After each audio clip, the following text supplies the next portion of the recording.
Hiya and welcome back to another Wednesday Wisdom. Today I am so excited to be joined here by Dr Judith Anders, who is the founder of the Feel Your Feet community and also developed the range of Dr Anders foot care products. Hello. Good morning, Sarah. Thank you so much for inviting me. Pleasure to be here.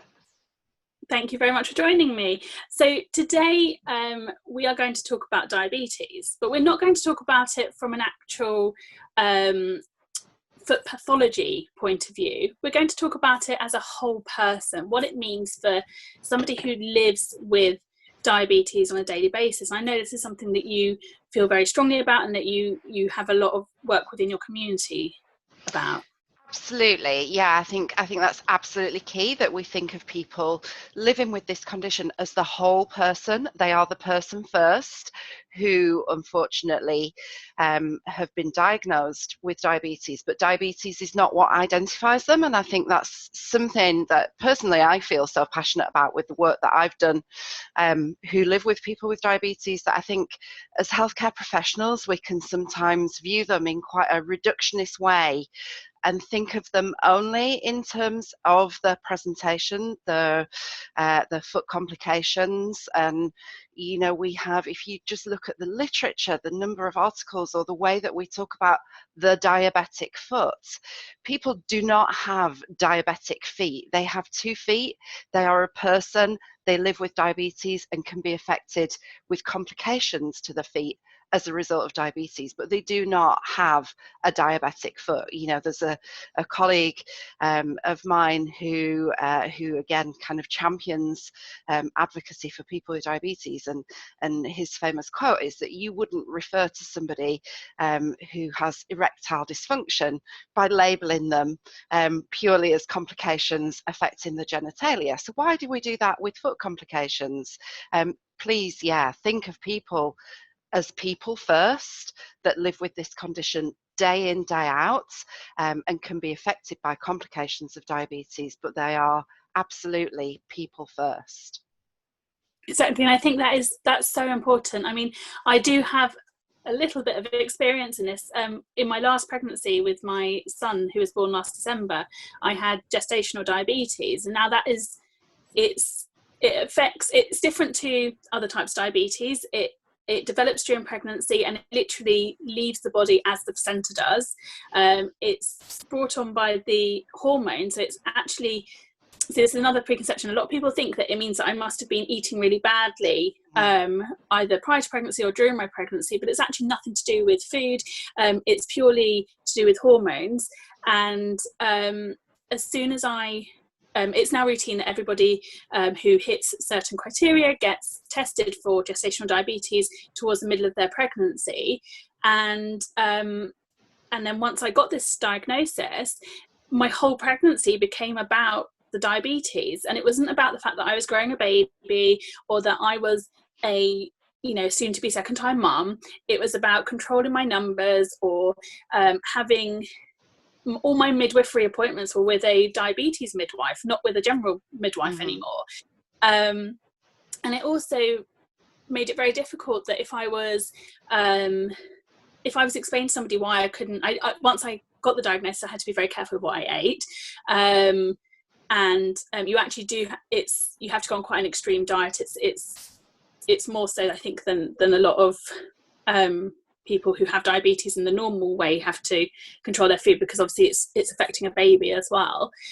So there were times where I'd be out to eat and I'd be there with people who friends, but who didn't necessarily know about the diabetes, and I'd be eating very strange food and or being very fussy when I was ordering, and they'd be like, just very, if I then told them I had diabetes, that you could tell they're a bit like, oh, judgmental. What? Yeah, like, what did you do that meant that you had that? And it just, I even, to be honest, before I had it, I didn't know enough about it to know that it wasn't because people are overweight or because of that. I mean, I definitely could do with losing a few pounds, but I know plenty of people who are within a very healthy weight range who also develop gestational diabetes, and it's just so much stigma and preconceptions around it all that it just made myself, and I've spoken to other people who also have experienced it, feel very just that we're not the same level of pregnancy as the others. We kind of got put into a different category. And even when we went into I had to go into the hospital for a couple of nights before I actually had my baby, and the food options were just terrible. They were just not at all diabetes friendly. And when I raised that with one of the nurses, they were kind of almost like, well, you got yourself into this mess, so you have to sort yourself out.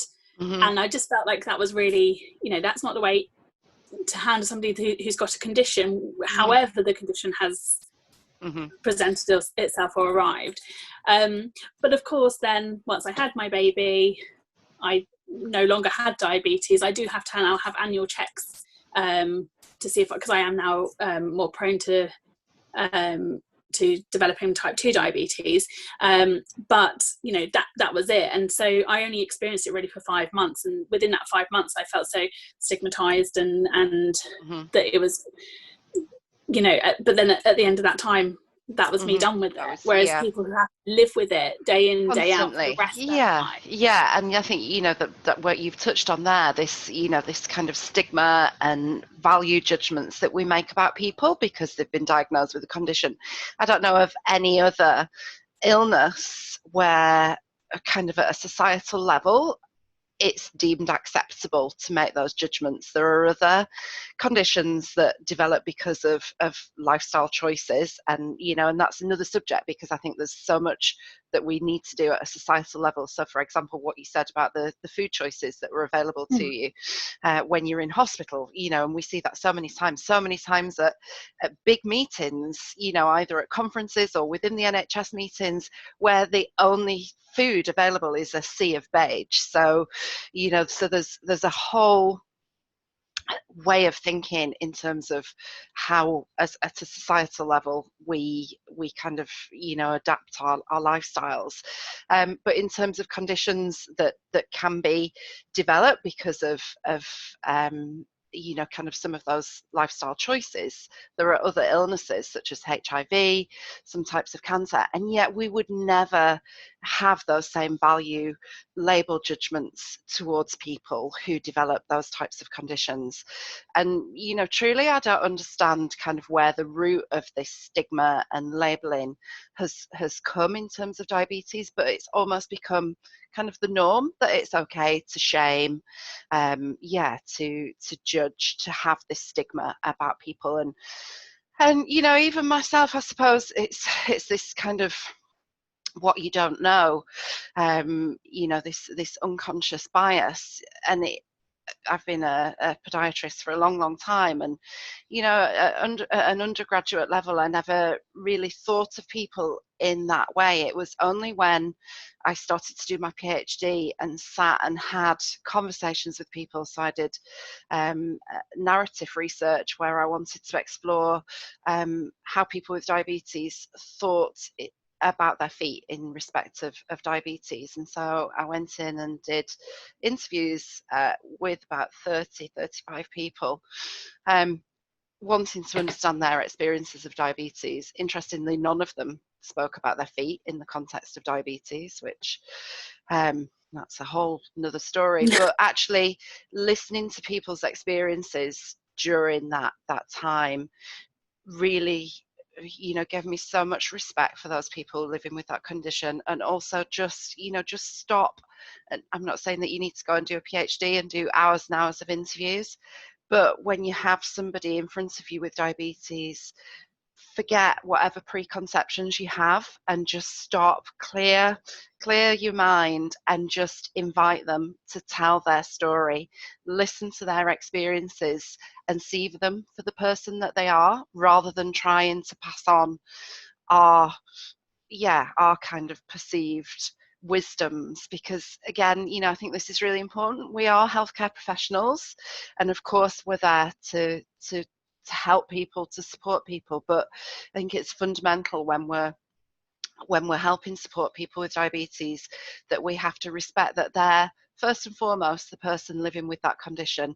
They have the expertise, they live with their diabetes every day, and so yeah, just stop, park whatever you want to impart on them, because that's the other thing, you know, we feel as healthcare professionals that we have to give over our advice and tell people what to do. That's not how we change behavior at all. That's not how we support people.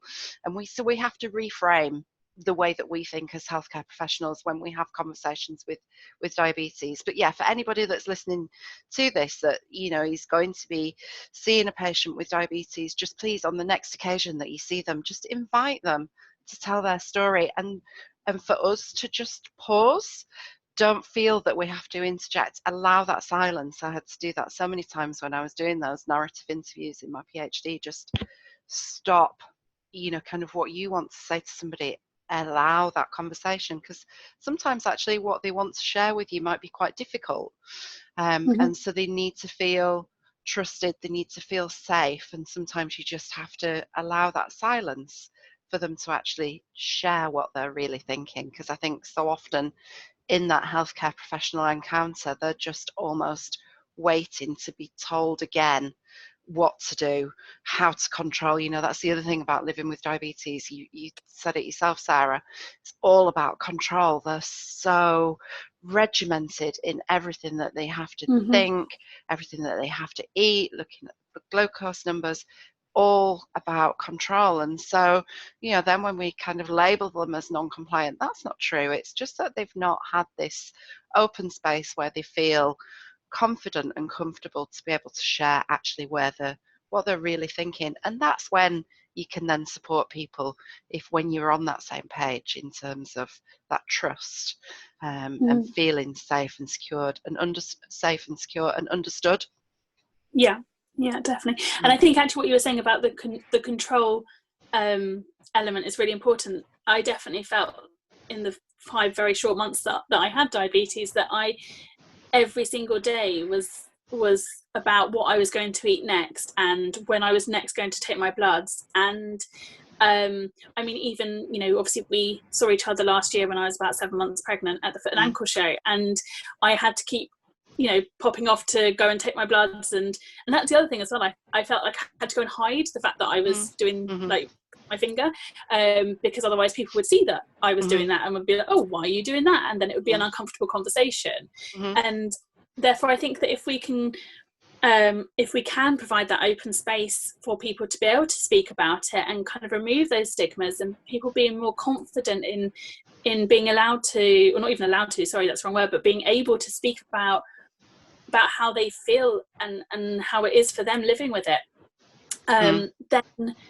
then it will make it just a much more commonplace conversation, and sort of empower them to be able to talk about it more freely with other people. You know, as you've said, like, you know, within the healthcare professionals, that's the kind of the place where they should be able to speak without any kind of medical judgment or anything like that. Yeah. So then give them that power to then be able to speak about it with their peers, their cohorts, their friends, more freely. I think, yeah, definitely, yeah, starts with us when they're in that chair. Exactly. Especially. Yeah. So again, another friend that I've, you know, well, a patient, but or a person living with diabetes who has subsequently become a friend, he said to me, you know, kind of navigating your way through the journey of diabetes is hard enough.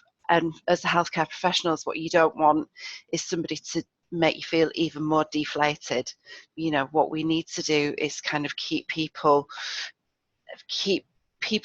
you know, to feel encouraged that there is hope, and not to deflate their tires as they're, you know, kind of cycling the way through this journey of living with diabetes. And I think that's so important that you know, people become accustomed when they go into that healthcare professional encounter, you know. And it's kind of like anything, if somebody says the wrong thing, you immediately, if that's happening time and time again, as soon as somebody says that one word, you know, how's your control been? Oh, well, you know, I don't feel like you're managing your diabetes that well at the moment. Immediately you're just going to lose people. You're going to lose that trust. So yeah, just reserve judgment and allow people that open space without any stigma and blame. Absolutely. I think, yes, absolutely, so important. And you've actually got your community, your Feel Your Feet community. Do you want to talk a bit about that as well? Yeah, so this, because I obviously felt so passionate, so I went into the PhD, I guess with some, you shouldn't ever do a PhD with preconceived ideas, but we all have our prior knowledge and experiences that we bring with us. And for anybody that's embarking on a PhD, that's again a journey that you go on. Actually, the realization that we're not experts, and if we are to truly support people, our academic knowledge that we're taught in terms of pathophysiology is very different to actually how we mentor and coach people and act in true partnerships with them. So yeah, there was, as a result of that experience, there was a fundamental shift in my thinking in terms of how we're taught as podiatrists to support and mentor people, and how people's experiences are just not being heard. So, I mentioned I wanted to understand how people thought about their foot health in the context of diabetes. What was apparent when I did my PhD was that people were not thinking about their feet at all. Feet were silent. The stories, I actually termed it the unrehearsed narrative, that people didn't have any stories to share about their foot health, because if they'd heard anything, it was scary and frightening, and they didn't feel it related to them. And they couldn't, the way that we live our lives, all of our knowledge is essentially through storytelling. But if we don't have these stories, if we've not had any opportunities to practice these stories about how diabetes can affect our feet in the context of our own lives, not this sheet of don't do this, don't do that,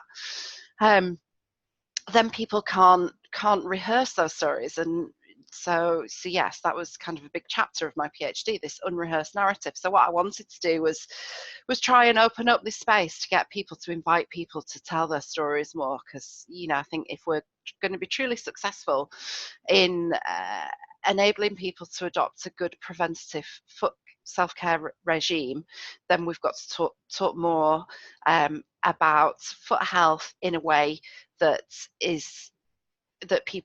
meaningful to people who live with diabetes, rather than the same old information that's threatening and scary.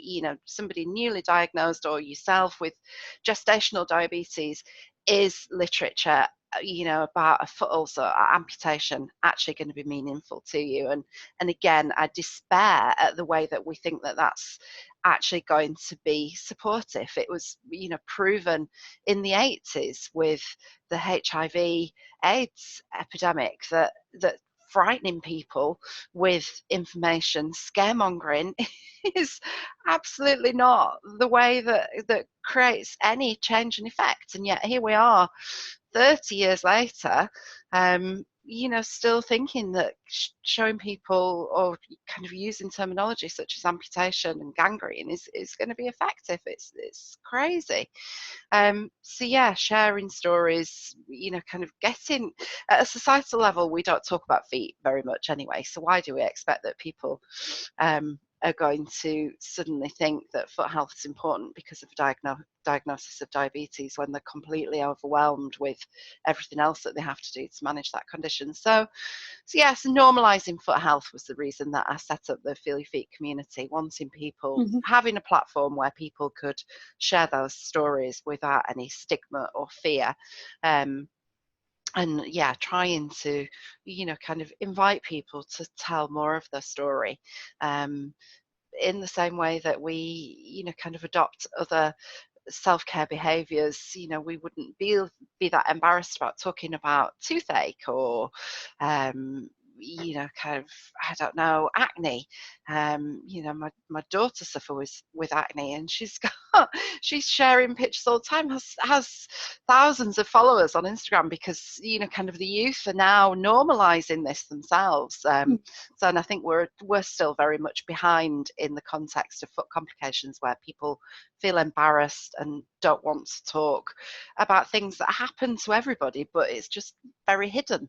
So that was the rationale behind the Feel Your Feet community, to try and open up a platform where people felt safe, could share their experiences, and not just people with diabetes. I think foot health in general needs a much kind of wider platform at a societal level to show that these things happen to everybody, and they're not things to be joked about. If you watch any kind of old sitcoms, there's always jokes about verrucas or corns or old ladies' feet. Foot problems. What would we do without our feet? And the two things I'm most passionate about, foot health and diabetes, are the things that are probably joked about the most. And so there's obviously a way to go in terms of you see it without our patients who haven't been in or like new patients who haven't been in for a while or haven't seen anybody before, and they've had something that's been causing them pain for so long, and they haven't come in anybody because they're like, oh, but you're going to think my feet are horrible or something. That's just not the case. No. So there is a huge way to go. But I think in the context of diabetes, as healthcare professionals, I think just please just leave your prior knowledge at the door the next time that you have a consultation with somebody with diabetes, and just allow them to tell their story. And I think we've all got so much to learn from those people's experiences to shift our way of thinking. Fantastic. And so we're actually we're recording this today, but it will be posted out onto our social media next Wednesday, because on the 14th it's World Diabetes Awareness World Diabetes Day. 14th of November, World Diabetes Day. And so is other than what we've already discussed, is there anything kind of like a takeaway message that you feel is important for both people living with diabetes as well as the healthcare professionals, to kind of so I think for people with diabetes, I think to realise that foot complications are not inevitable, that the most important thing that people with diabetes can do is to just embrace a good foot self-care regime. If that's only just checking your feet or getting somebody in your family to check your feet, be aware of how your feet look today, and then if you do spot a problem, and find out kind of where to go as well, because I think that's the other thing that, as you said, even those without diabetes will put up with something until they develop pain. Obviously that's the most sinister thing about those living with diabetes, is that pain presentation is often absent. So check your feet, and so that you're aware, so about your feet, and when there's a change, and then know where to go, where to seek advice.